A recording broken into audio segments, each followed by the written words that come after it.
Hello everyone, welcome to my another mini blog. আমাকে আজকে একা একাই জিম করতে হয়েছে, কারণ প্রতীক জিম করেনি। ওর যেহেতু জিম পার্টনার আসেনি, তাই ও জিম করেনি। আমাকে তাড়াতাড়ি জিম শেষও করতে হয়েছে। প্রতীকের বার্থডে ট্রিটটা যেহেতু বাকি ছিল, তাই আজকে আমরা গেছিলাম গ্রিন ভিউতে।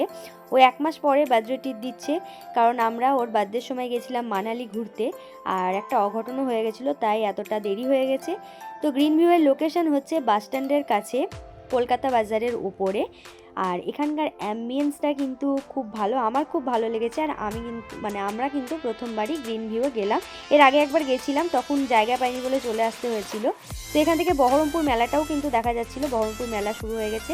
তো আমরা এখানে স্টার্টারটা অর্ডার করে ফেলি। স্টার্টার অর্ডার করে তারপরে আমরা এখানে ফটো তুলছিলাম, ভিডিও শ্যুট করছিলাম। আর এখান থেকে কিন্তু বহরমপুর শহরটা বেশ ভালো দেখা যাচ্ছিল। তো স্টার্টারটা কিন্তু খুব সুন্দর করে গার্নিশিং করে দিয়ে গেছে। আর স্টার্টারে ছিল হচ্ছে গন্ধরাজ চিকেন পকোড়া আর ট্যাংরা স্টাইল ড্রাই চিলি চিকেন, যেটা খেতে জাস্ট অসাধারণ ছিল। আমার দুটো ডিশই খুবই ভালো লেগেছে। তারপরে আমরা চলে গেছিলাম একটু রিল শ্যুট করতে। অনেকগুলো রিলই আমরা শ্যুট করেছি। আর রিলগুলো যদি দেখতে হয় তাহলে ইনস্টাগ্রামে ফলো করে দিও, ইনস্টাগ্রামের নাম আমি এখানে মেনশন করে দেবো। তো ডিনার অর্ডার করেছিলাম, ডিনারগুলো খুব আস্তে আস্তে স্লোলি দিচ্ছিল ওরা, কারণ লোক এখন কম হচ্ছে। তো সেই কারণে ওদের খাবার বানাতেও দেরি হচ্ছে অনেকটাই। আর গিনি এখানে থালা বাজিয়ে বলছে আমি বিরিয়ানি খাবো।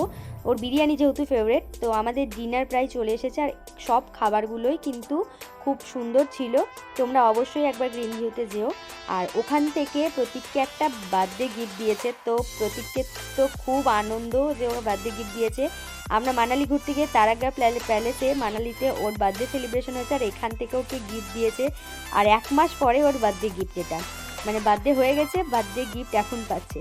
তো সবাই বলছে বার্থডে গিফট খুলে দেখ তোকে কি দিয়েছে। তো ওরা খুব সুন্দর একটা কফি মাগ দিয়েছে, যেটাতে ওদের গ্রিন ভিউ লেখা একটা লোগো ছিল। তারপরে গৌরবদা যেহেতু আসতে অনেকটাই লেট করেছিল বলে গৌরবদার জন্য এখানে আবার খাবার অর্ডার করেছিল। আর এই যে একজন আর এই একজন দীপের তো এখানে খাওয়াই শেষ হচ্ছিল না, খাওগে ভাই করে দীপকে দিয়ে আমরা এখানে অনেকগুলো রিল শ্যুট করিয়েছি। তো ভিডিওটা ভালো লাগলে লাইক করে দিও। নেক্সট ব্লগে আবার দেখা হচ্ছে খুব তাড়াতাড়ি। টাটা।